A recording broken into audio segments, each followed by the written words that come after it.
Eto mga kababayan, malapit nang makulong at arestuhin etong si Super DM mga kababayan dahil po sa pagpapalaganap po niya ng ka-fake newsan. Ayan mga ka-BBM, dahil sa katarantaduhan at kalokohan nitong taong ito, makukulong po. Ayan mga kababayan, no? Dahil po umano'y nagpakalat po siya ng fake news katulad nito.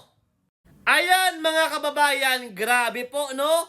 Pwede po siyang makasuhan ng falsification of public document. Ayan mga kababayan, no?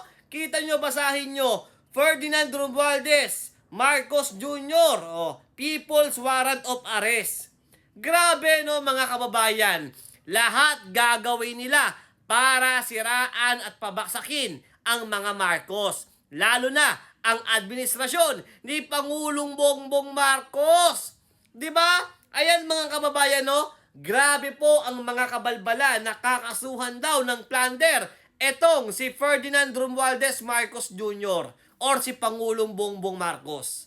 Alam nyo mga kababayan, dapat talagang makulong ang mga nagpapakalat po or nagpapalaganap ng mga peking impormasyon.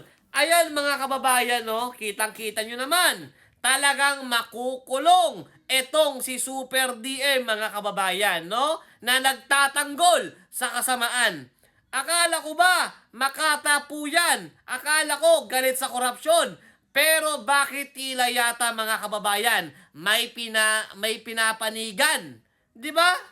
Naku, Super DM, mukhang maganda-ganda ang kapaskuhan mo. Ayan, dahil sa mga kasinungalingan mo at pagpapakalat mo ng fake news at ikaw pa mismo ang may gawa.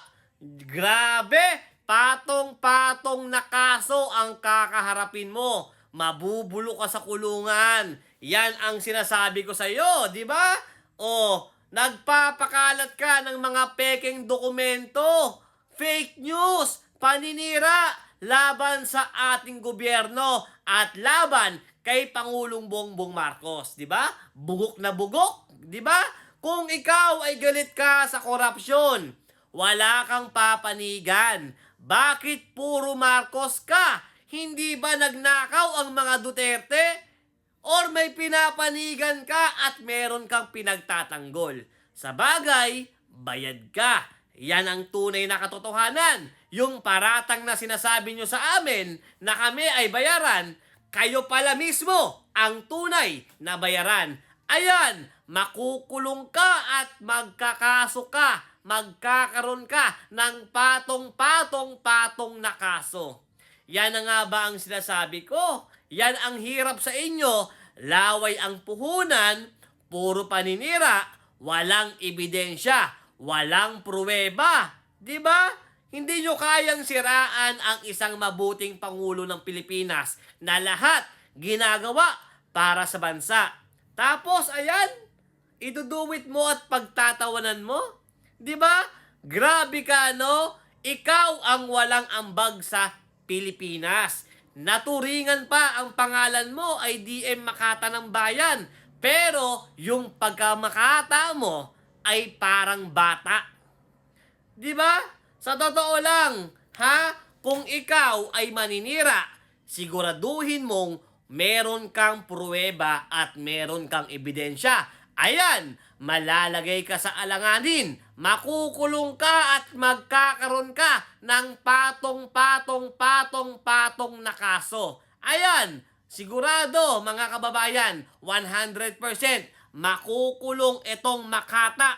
Yan ang napapala mo dahil sa mga pagpapakalat mo ng mga disinformation or mga fake news dito sa social media para lang pabaksakin at sirain ang pangalan ni Pangulong Bongbong Marcos na ating Pangulo ng Republika ng Pilipinas.